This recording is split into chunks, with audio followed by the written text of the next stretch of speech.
didn't.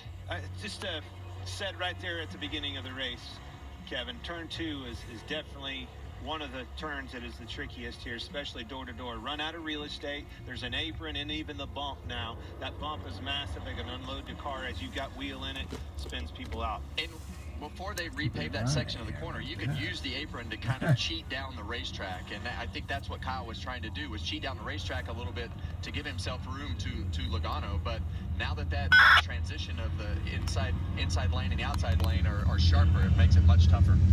So the first of the drivers that did pit. She ain't going very fast either. Byron, Priest, Cindric, Briscoe, Busch, McDowell, all stayed out.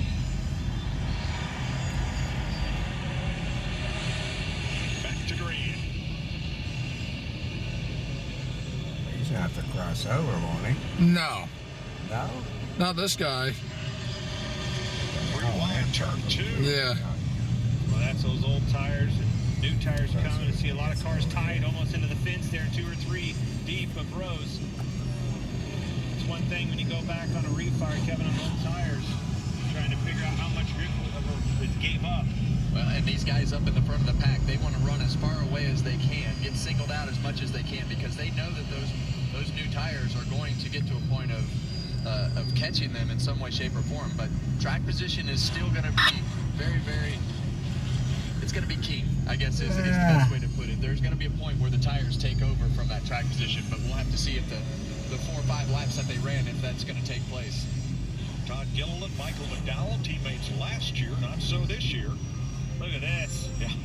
You see Denny Hamlin on the outside coming 3 wide. That's what he has. That's tires coming on the old tires, everybody in the way. A lot of different agendas all of a sudden. Creates a hornet's nest. The first 16 cars on the restart had not stopped. Cars with tires.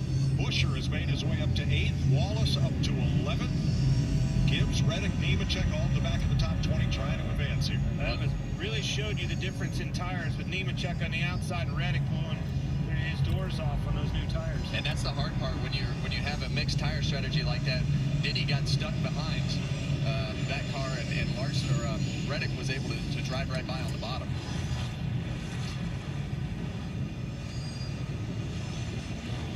Have to be patient. This is a racetrack where they always told me the old analogy, race to racetrack. It's never been more true than right here at Darlington. Wallace past Chastain here. That's 10th place. Yeah, and he's the first one on those new tires. He's made his way through traffic really well.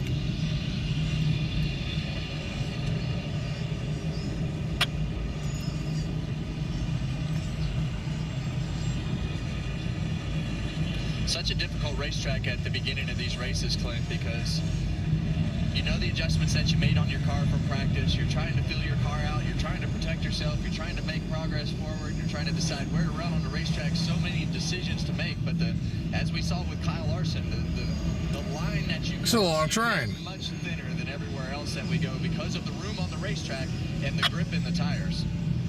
Larry, when will these drivers that got new tires at lap 6, when will this equal out with the drivers that did not stop? Well, I'm thinking about probably 8 to 10 laps, Mike. Right now, you look at William Byron in that 20.